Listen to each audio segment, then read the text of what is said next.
The ship came out of faster-than-light travel with a low hum and a faint shudder, the kind of sound that a tired body makes after a long run. Through the wide observation window at the front of the bridge, the planet Valethar Prime appeared, large, pale blue, wrapped in slow-moving clouds, surrounded by hundreds of ships from dozens of different worlds. It was the kind of sight that should have felt welcoming. It did not. Ambassador Lena Park stood at the window with her hands folded behind her back and looked at the planet below without saying a word. She was 53 years old, slim, with short dark hair, and the kind of calm face that gave nothing away. She had spent 30 years in diplomacy, talking to difficult people in difficult rooms, and she had learned long ago that the first thing you do when you arrive somewhere new is watch. Not speak, not move. Just watch. Behind her, Colonel Cole Hardin leaned against the wall near the door, with his arms crossed and his eyes moving slowly around the bridge. He was in his late 40s, broad in the shoulders, with the kind of quietness about him that did not come from shyness. It came from somewhere else, from years of learning that the men who talked the most in a dangerous room were usually the ones who understood it the least. Cole said very little. He noticed everything. "Big welcome," said one of the junior aides near the communication panel, trying to lighten the mood. Nobody laughed. The UES Enduring was a human diplomatic cruiser, clean, modern, and by the standards of Earth's current fleet, one of the finest ships in service. But as it moved through the orbital lanes toward the docking station above Valethar Prime, it was easy to see just how small it looked beside everything else. The ships around it belonged to civilizations that had been traveling the stars for centuries, some for thousands of years. Their vessels were enormous and strange, and built in shapes that had no human logic to them. The Enduring looked by comparison like a child who had wandered into a room full of adults. That feeling did not go away when they docked. The docking station was enormous, a structure the size of a small city, built in rings that rotated slowly to create gravity. The walls were high and made of a pale gray material that caught the light in a way that felt almost alive. Delegates and officials from dozens of species moved through the wide corridors in groups, talking in languages that the translation feeds could barely keep up with. There were tall species and short ones, ones with 4 arms and ones with no visible arms at all, ones that walked and ones that floated. It was the most populated place Lena had ever stood in, and somehow it was also the loneliest. No one came to greet them. There was a Valethari aide waiting at the dock exit, one of the tall, violet-skinned hosts whose people had organized this grand assembly for generations. He was polite in the mechanical way of someone performing a duty, not offering a welcome. He handed Lena a translated schedule, told them which level their quarters were on, and then pointed them in the direction of the assembly hall without making eye contact once. Cole noted the pointing. He noted the lack of eye contact. He noted the way other delegations nearby glanced over at the humans and then glanced away again, the way you glance at something that doesn't quite interest you. He said nothing. He kept walking. The grand assembly was held in a hall so large that the far end of it was slightly blurred by distance. The floor was circular, with a wide central platform where the main speakers would stand, surrounded by rings of seating that spread outward in tiers. Each ring was marked by the flag or symbol of a recognized species. The innermost rings belonged to the oldest and most powerful civilizations. The outer rings belonged to the newer ones, the smaller ones, the ones still working to prove themselves. The human delegation was seated in the outermost ring. It was technically within the rules of the assembly. Probationary observers always sat in the outer ring. Lena knew this. She had read the protocol documents 3 times on the journey here. But knowing a thing and experiencing it were different. and sitting in the outermost ring of the most powerful political body in the galaxy, surrounded by species who had barely acknowledged that humans existed, felt exactly the way it was meant to feel. Small. The first session began with a long procedural introduction, read by a Velthari official. Then the recognized members were called by name, each delegation rising briefly to be acknowledged by the room. There was applause for some of them, not the excited kind, but the polite, formal kind that meant, "We see you, and you belong here." The older, more established civilizations received longer applause. A few received something that sounded almost like cheering. When the human delegation was called, there was a short pause in the room. Not quite silence, but a hesitation, and then a scattering of polite noise that died out almost immediately. A Dorothi delegate in the third ring leaned toward her colleague and said something in a low voice. The translation feed caught only a few words of it, but enough. Curiosity, not a concern. Lena kept her expression perfectly neutral. She had heard worse things said about her people in worse places. She sat back down, crossed her legs, and opened her notes. Across the aisle from her, Cole reached into the inside pocket of his uniform jacket and took out a small, plain notebook. The old-fashioned paper kind, the kind he had carried for the better part of 20 years. He opened it to a fresh page and wrote 4 words. And then he underlined it once, closed the notebook, and put it back in his pocket. The session continued for 3 more hours. Territorial matters were discussed. Trade agreements were reviewed. Several species argued about resource rights in a system none of the humans had heard of. Nobody asked for humanity's input. Nobody looked at the outer ring. The human delegation sat through all of it, listening, translating, taking notes, doing exactly what probationary observers were supposed to do, which was to be present without being relevant. When the session finally ended and the delegates began to filter out of the hall, one of Lena's younger aides, a man named Greg Novak, 29 years old and on his first off-world assignment, leaned over to her with an expression caught somewhere between offense and disbelief. "They didn't even look at us," he said quietly. Lena clicked the cap onto her pen and stood up. "Good," she said. Greg blinked. "Good? It means they haven't decided what we are yet," she said. "The moment they decide, the room gets harder." She picked up her documents and walked toward the exit without hurrying. Behind her, Cole Hardin followed at the same unhurried pace, his eyes already scanning the corridor ahead, already cataloging the exits, the faces, the distances. He had stood in rooms like this before, rooms where he was underestimated, rooms where the people around him had already made up their minds about what he was worth. Those rooms had always been the most interesting ones. The second session was worse than the first. Not because anything dramatic happened. It was worse precisely because nothing did. The human delegation sat in the outer ring again, listened again, took notes again, and was ignored again, completely and thoroughly, the way you ignore furniture.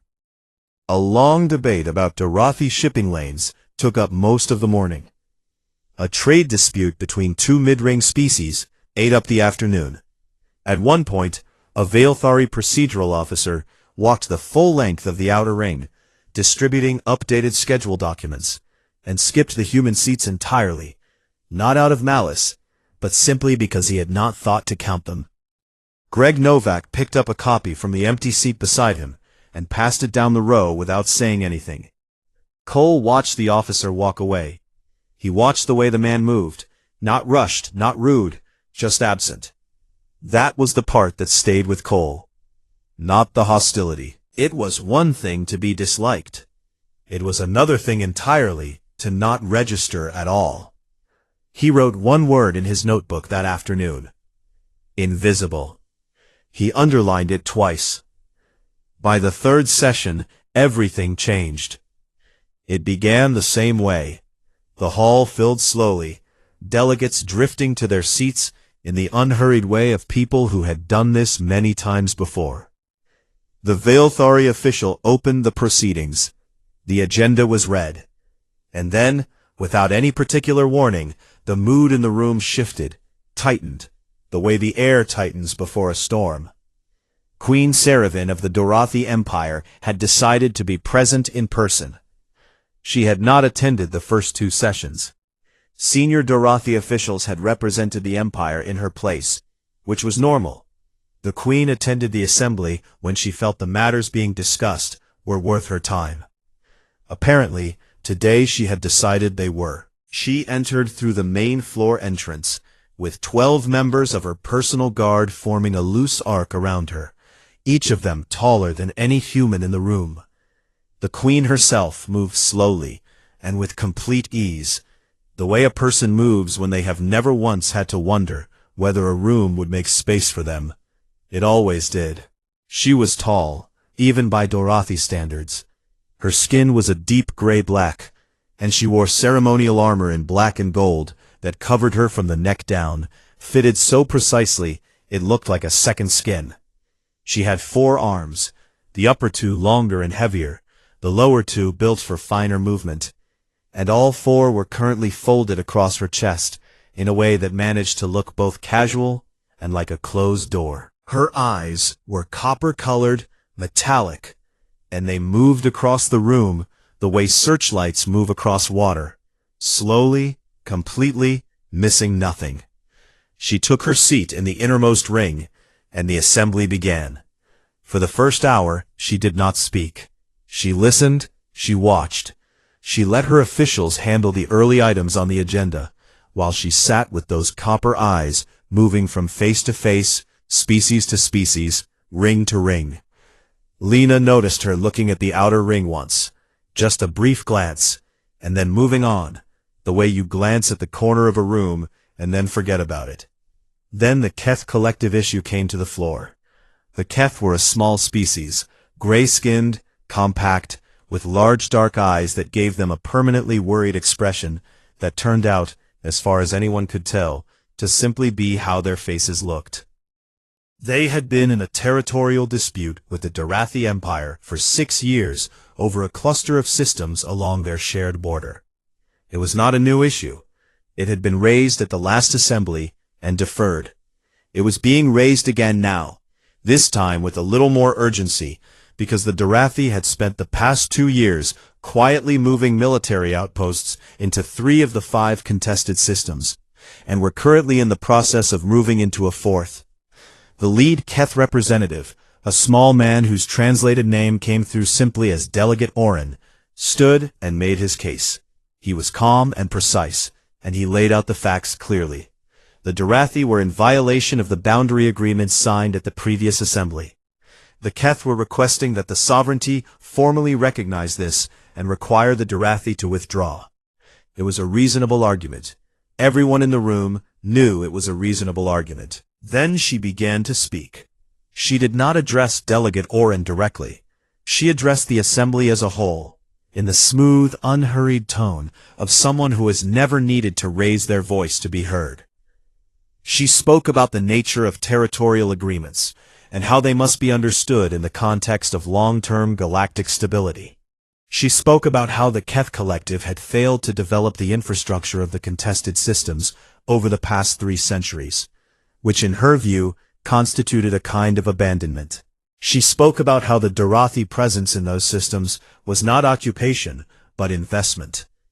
It went on for 20 minutes. By the end of it, Delegate Oren looked like a man who had come to argue about a stolen coat and been made to feel foolish for caring about a coat. And then the Queen's copper eyes moved, slowly, deliberately, across the rings of the assembly floor, past the mid-tier delegations, past the newer members, all the way to the outer ring, to the humans. Lena felt it before she saw it, that particular quality of attention, the kind that means someone has decided you are useful for something.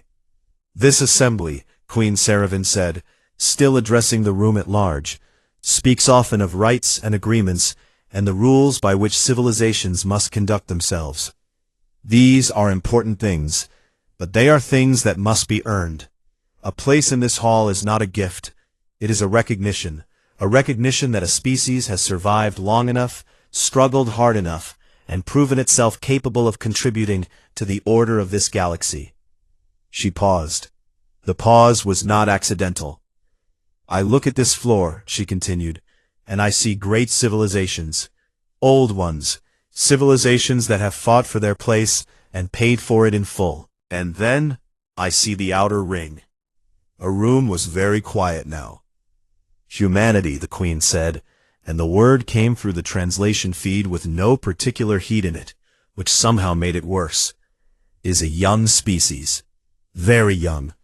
They have existed in space for barely a century and a half. They have never fought another civilization. They have never defended a border against an outside threat. They have never been tested by anything beyond their own small world. She tilted her head slightly. And yet here they sit, given a seat, given a voice, given consideration they have not yet had the opportunity to earn. She looked directly at the human delegation now, no more pretending to address the room. Tell me, Ambassador, she said, and her voice was almost pleasant, the way a blade is almost flat. How many wars has your species fought? Not arguments, not skirmishes, wars, real ones, the kind that cost something. The kind that change what a people are. Lena Park rose from her seat. Her face was composed. Her voice, when she spoke, was steady. Your Majesty, humanity's contributions to galactic society extend far beyond military history. Our advances in medicine, in terraforming technology, in sustainable energy systems. That is not what I asked, the Queen said simply. The room was silent. 63 species waited. And then Cole Hardin stood up. He did not ask for permission. He did not wait for the procedural chime that was supposed to precede any unscheduled address. He simply stood, straightened the front of his uniform jacket with one hand, and looked across the wide circular floor directly at Queen Saravan of the Dorothi Empire. His eyes met hers for just a moment, and he gave her the smallest nod. The kind that passed between people who had worked long enough together to communicate whole sentences without words. He had this.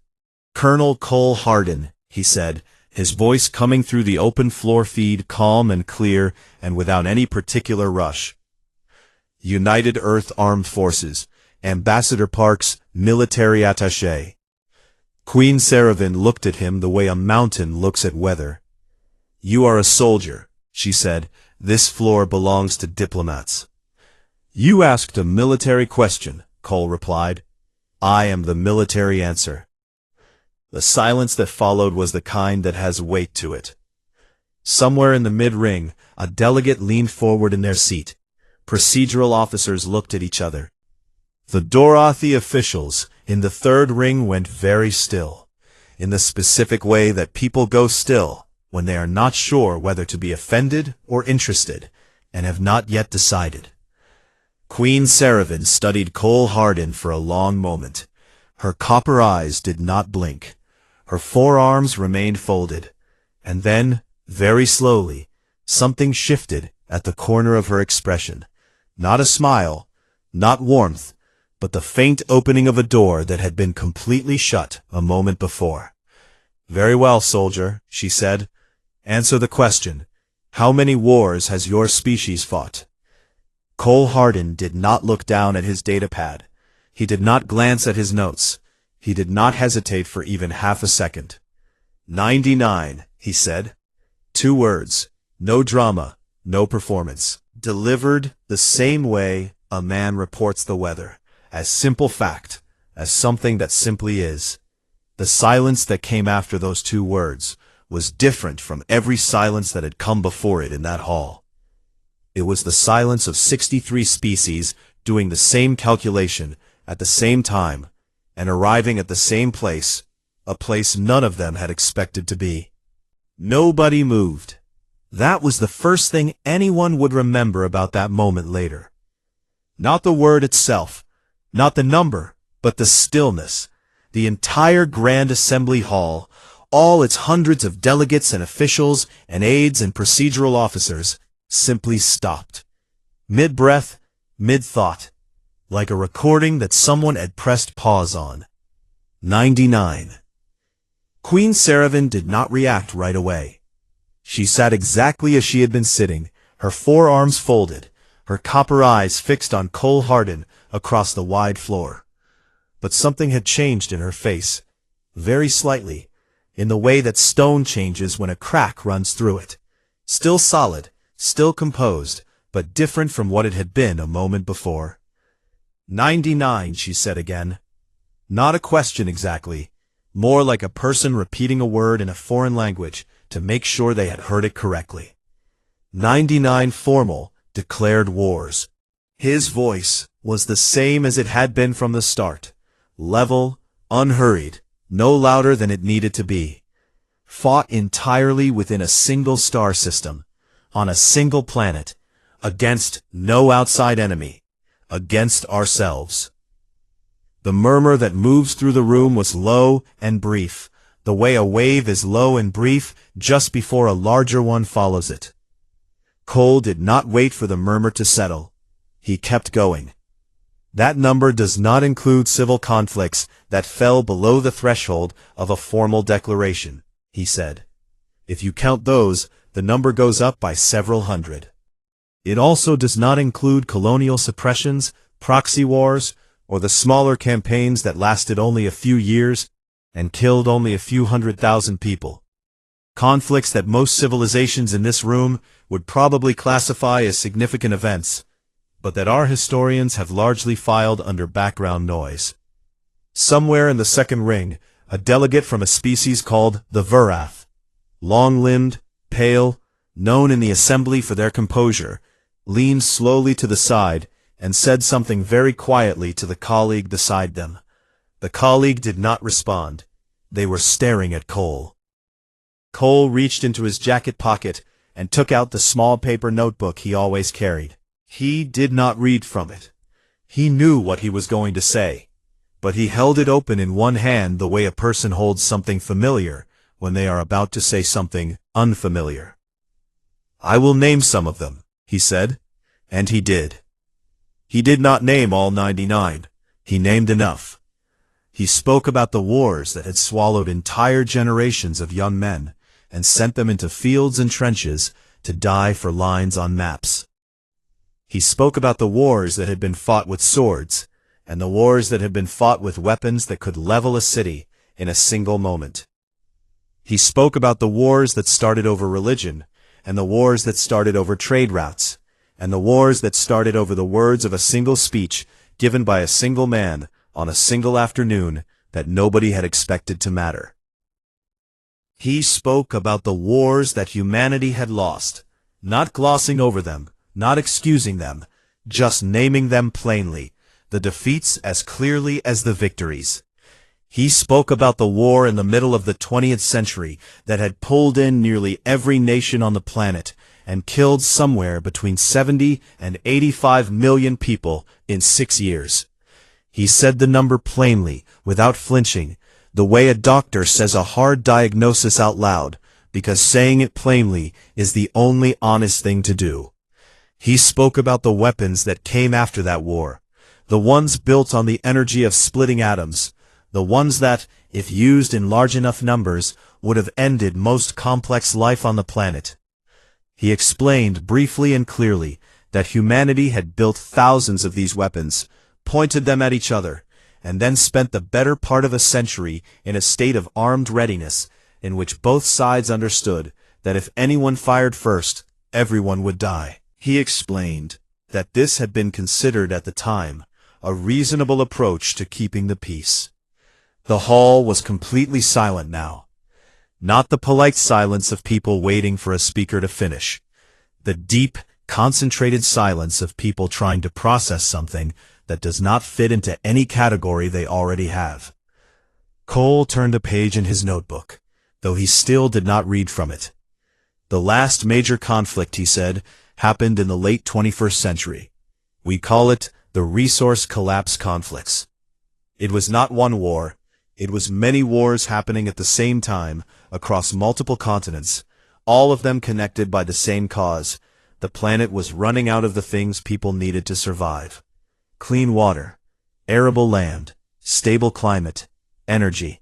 Humanity had spent centuries consuming without measuring, and the bill came due all at once. He paused, just briefly.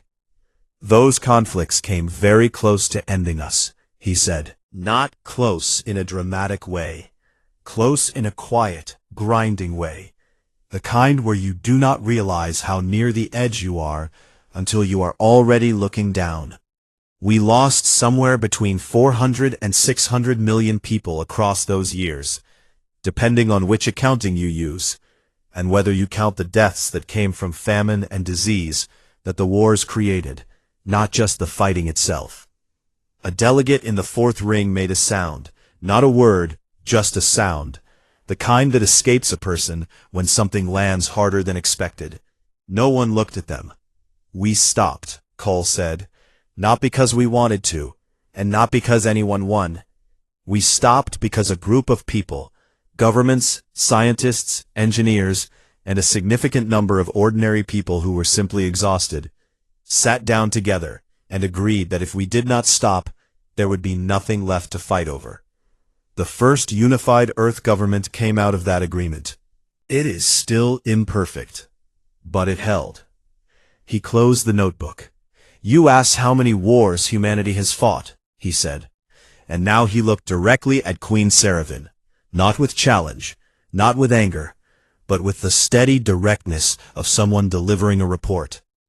The honest answer is that we stopped counting the ones we fought against each other when we began asking whether there was a better use for everything we had learned. 99 wars taught us exactly what we are capable of doing to ourselves. They also taught us what it costs. We carry both of those things with us. We did not come to this assembly to pretend otherwise. He let that sit for a moment. We came to space, he said, because we ran out of room to keep doing what we were doing. And somewhere in the middle of figuring out how to survive ourselves, we got very good at a number of things. Some of those things are useful. We are aware of the difference. He looked around the room once, not slowly, not theatrically, just a single steady glance that took in the whole hall. We are hoping, he said, that being in this room changes the direction of what comes next. That is why we are here. He stopped speaking. The silence that followed was not the same silence that had greeted the word 99. That silence had been shock. This one was something else. Something that took longer to name. It was the silence of a room full of very old civilizations, sitting with the realization that the youngest species in the hall had just described a history that none of them had ever lived through, and had described it without shame, without apology, and without asking for sympathy. Queen Seraphine had not moved. Her arms were still folded. Her copper eyes were still fixed on Cole Hardin. But the four arms, the ones that had been locked tight against her chest since the moment she entered the hall, had shifted, just slightly. Not unfolded, just loosened.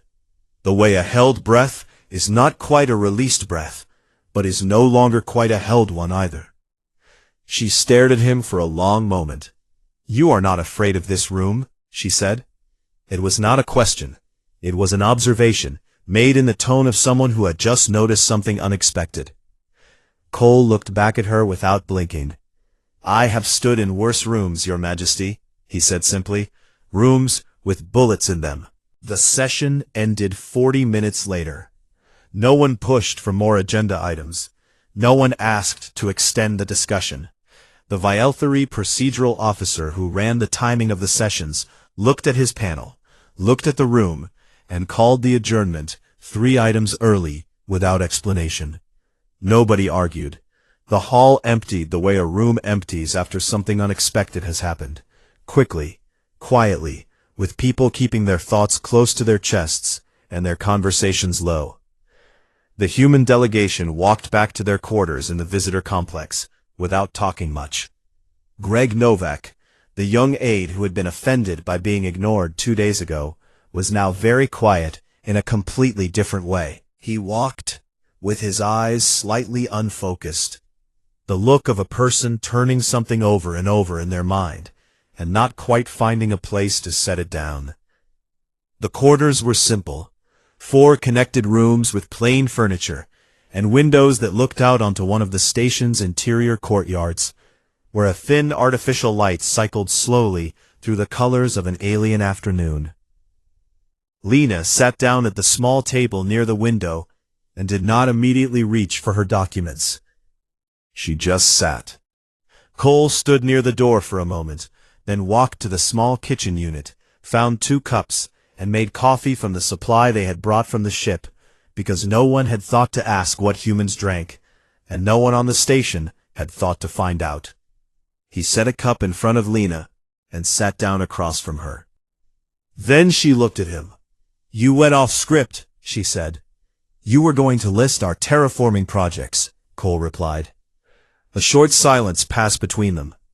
"She asked a military question," Lena said, and there was the faintest note of admission in her voice, the kind that a careful person allows themselves only in private. "I gave her a military answer," Cole said, and drank his coffee. Lena looked out the window at the slow-turning courtyard light. "The question is what happens tomorrow," she said. Cole did not answer that.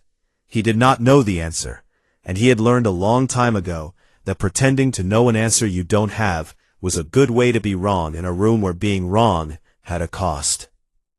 He drank his coffee and let the question sit, which was sometimes the most useful thing you could do with a question.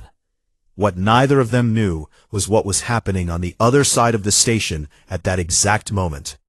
In the Dahari diplomatic suite, a space 3 times the size of the human quarters, with high ceilings and walls hung with deep red fabric, 6 senior officials were seated around a long table and speaking in rapid, clipped tones. They had been in this room since the session ended.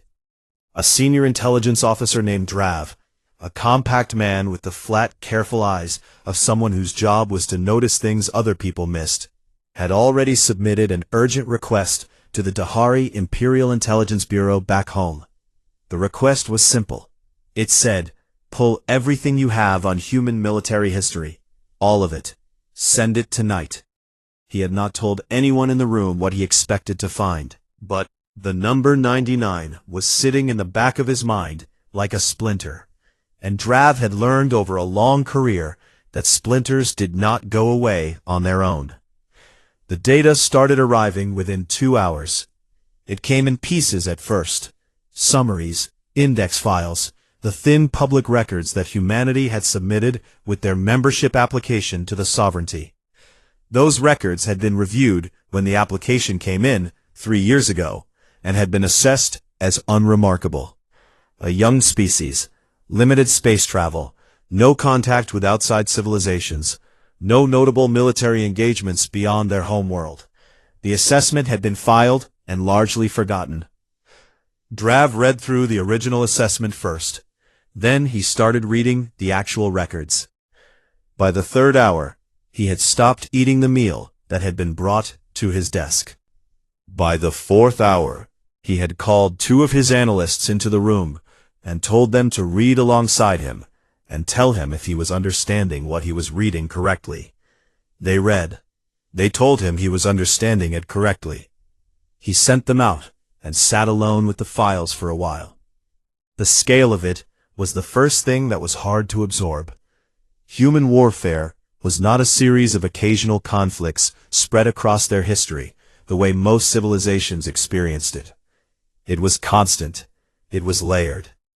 At multiple points in their recorded past, humans had been fighting large-scale wars on opposite sides of their planet simultaneously, in completely separate conflicts, with completely separate causes that happened to be occurring at the same time, simply because that was the nature of what their world was. The idea of a period of complete universal peace anywhere in human history before the late 21st century was, as far as Drav could find, largely fictional. The weapons were the second thing. Drav had worked in intelligence for 30 years and had reviewed the military histories of a dozen civilizations in that time. He had seen some things that were difficult to read about. but the section of the human record dealing with their nuclear and thermonuclear weapons development stopped him completely. He read it twice. Then he called one of his analysts back in and had her read it and tell him in plain language what she understood it to say. She read it carefully. Then she looked up at him. "They built enough of these weapons to destroy their own planet," she said, "several times over." "Yes," Drav said. "And then they pointed them at each other." "Yes, and neither side fired." "For about 70 years, Drav said. "Neither side fired." The analyst looked back down at the file. "How?" she said. "Fear," Drav said simply. "They were afraid of each other, and they were afraid of what would happen if they started something they could not stop. So they did not start it. They just stood there, across from each other, for 70 years, with enough destruction in their hands to end everything, and they held it." The analyst was quiet for a moment. "That is either very wise or completely insane," she said. "Yes," Drav said again. He had been thinking the same thing for the past hour. He spent the rest of the night writing his report. He was thorough. He included figures, dates, conflict names, weapon specifications, casualty counts. He included a full section on the resource collapse conflicts and the formation of the unified Earth government. He included a note on the speed of human technological development since achieving unified governance, a speed that several of his analysts flagged as unusual, and that one of them described, in a margin note that Drav chose to include in the final report, as alarming. The report was 300 pages long by the time he finished. He read through it once, made a few corrections, and then wrote the executive summary. The summary was 2 sentences. It read, "We assessed humans as a probationary curiosity. We were wrong. They are the most persistently warlike species we have ever catalogued, and they have never fought anyone but themselves." He stared at that last part for a long time before he sent it. They have never fought anyone but themselves. That was the part that kept him awake. Not the wars, not the weapons, not the casualties counted in the hundreds of millions. It was that single plain fact that all of it, every last bit of that staggering, exhausting, relentless history had been internal, self-directed. Every war, every weapon, every hard lesson paid for in lives and years and cities turned to rubble had been humanity learning about humanity. They had never faced an outside enemy. They had never needed one. Drav sent the report at 4 a.m, station time, and then sat in the quiet of his office for a while, listening to the low hum of the ventilation system, thinking about the human soldier who had stood on the assembly floor that afternoon with a paper notebook in his hand, and a completely calm expression, and said 99 as if it were the most ordinary number in the world. He thought about what that man would be like if he ever had a real enemy to fight. He did not find the thought comfortable. Back in the human quarters, Cole Hardin had finished his coffee, said goodnight to Lena, and gone to his room. He lay on the narrow bed, with his eyes open for a while, looking at the ceiling in the dim light, not thinking about the assembly, or the Queen, or the report he did not know was being written about his people on the other side of the station. He was thinking about the notebook, about the word he had written in it 2 days ago. Invisible. He thought about crossing it out. Then he decided to leave it. It was still true in most of the ways that mattered, and he had learned over the years that the most dangerous moment in any situation was not when people ignored you. The morning came quietly.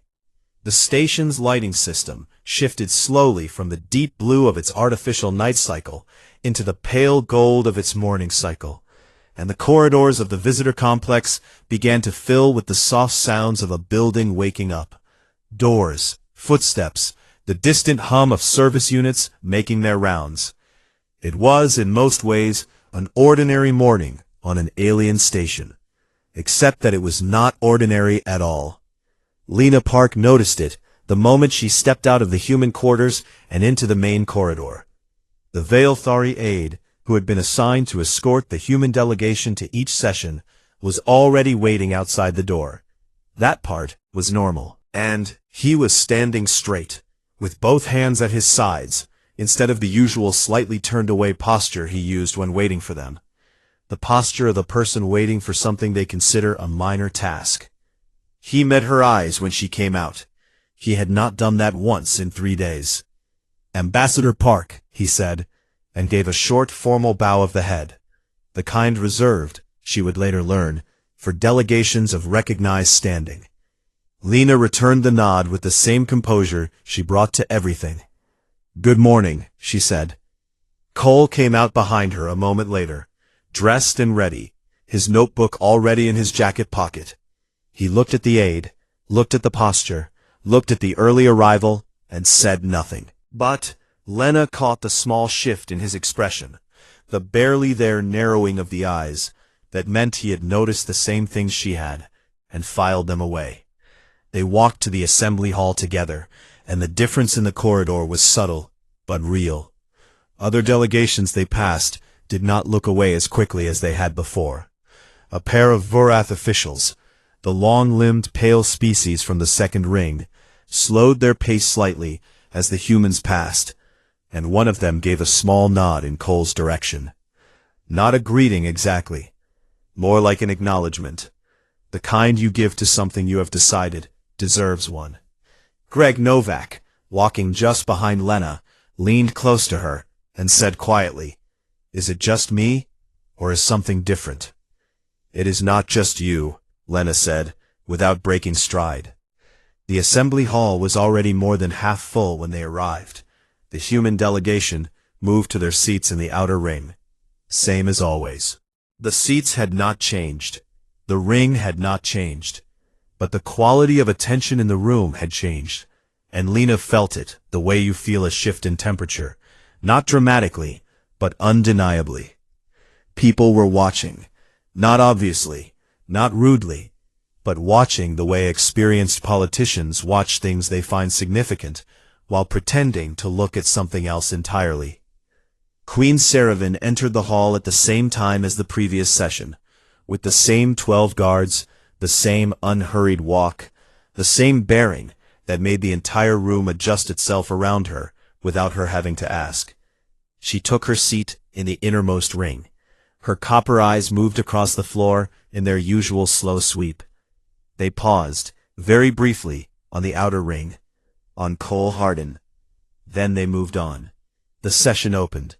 The Veilthari procedural officer read the agenda. The first 2 items were handled quickly. A border mapping update and a trade certification renewal that required no real debate. Routine business, the kind that fills the early part of a session while everyone is still settling in. Then, without any prior indication on the agenda, Queen Seravan raised her hand. The room stilled immediately. When the Queen raised her hand, the room always stilled. "Before we proceed to the third item," she said, "I wish to address a matter arising from yesterday's session." The procedural officer nodded and stepped back. Seravan did not stand. She spoke from her seat, which in Dorothy custom, Lena's cultural briefing notes had explained, was actually a sign of greater authority than standing. You stood when you needed the room's attention. You stayed seated when you already had it and knew it. "This assembly operates according to standards," the Queen said. "Standards of conduct, of contribution, of demonstrated capacity. These standards exist for good reason. They ensure that the voices in this room carry weight, that they belong to civilizations which have been tested by time and have not been broken by it." She paused, and the room waited. "Yesterday," she continued, "the human delegation was asked the question. It was asked, I will be honest, with the intention of demonstrating their limitations, of making clear the distance between what they are and what full membership in this body requires." Another pause. I did not expect the answer I received. No one in the hall made a sound. "I have spent considerable time since yesterday's session reviewing the human record," Seravan said. "My intelligence staff has done the same." What we found was not what any of us anticipated when we looked at the outer ring and saw a young species from a single small world attending their first assembly. She looked across the floor, and this time she did not pretend to be addressing the room in general. She looked at the human delegation directly, the way she had when she asked her question, but with something different behind it now. What we found was a civilization that has been in the furnace for the entirety of its recorded history.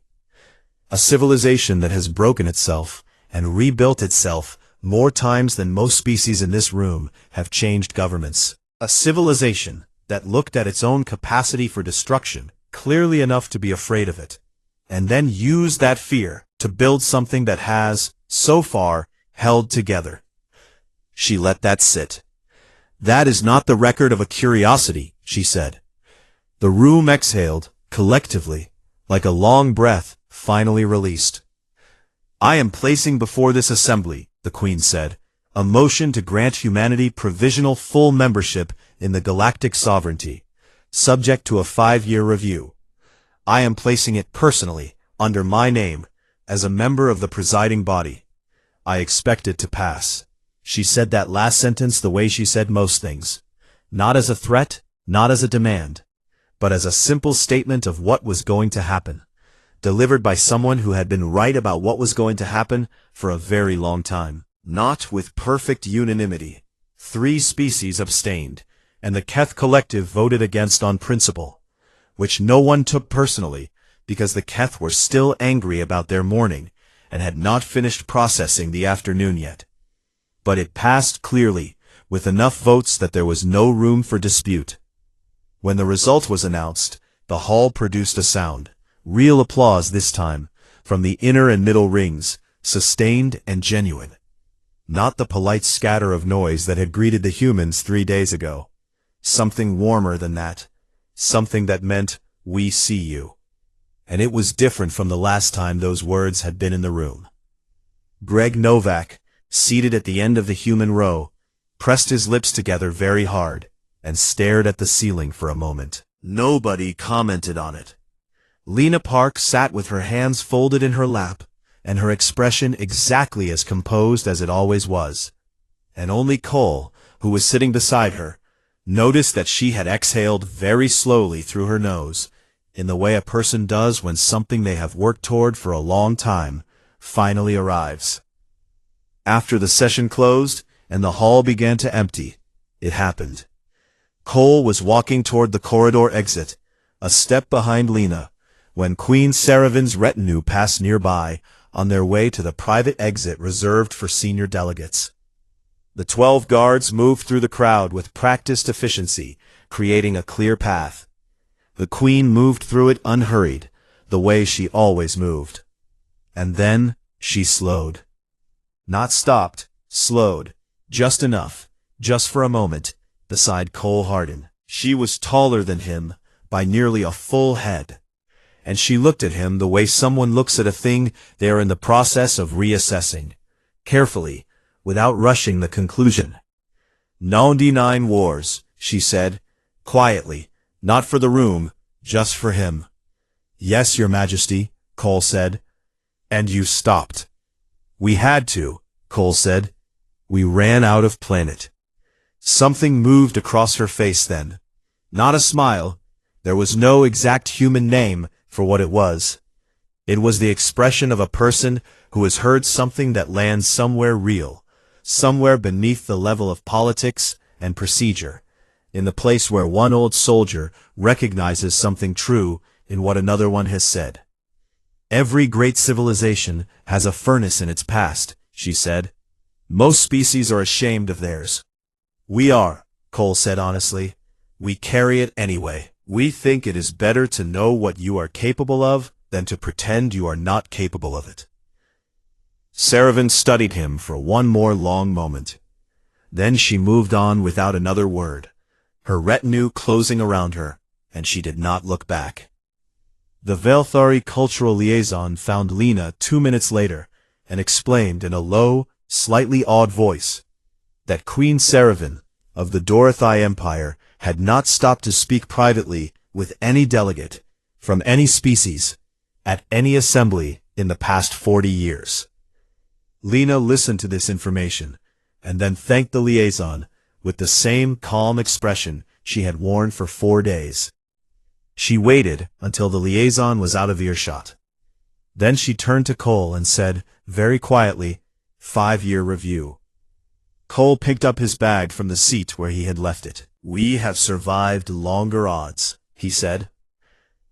They walked out of the assembly hall together, into the wide corridor of the station, past delegations that moved aside, not with ceremony, not with drama, but simply aside, the way a crowd adjusts for something it has decided belongs in the space it is walking through. The UES Enduring was waiting in orbit above Vailthar Prime, its hull marked with the blue and white sigil of a species that had spent most of its history as its own worst enemy, and had come out the other side of that long and brutal education, knowing exactly what it was, what it could do, and what it was now, finally, trying to become. Cole walked through the corridor and said nothing more. He did not need to. The notebook in his pocket had one last entry in it, written that morning before he left his room, in the same plain handwriting as everything else. It was one word: visible. He had not underlined it, to underline it either. No end.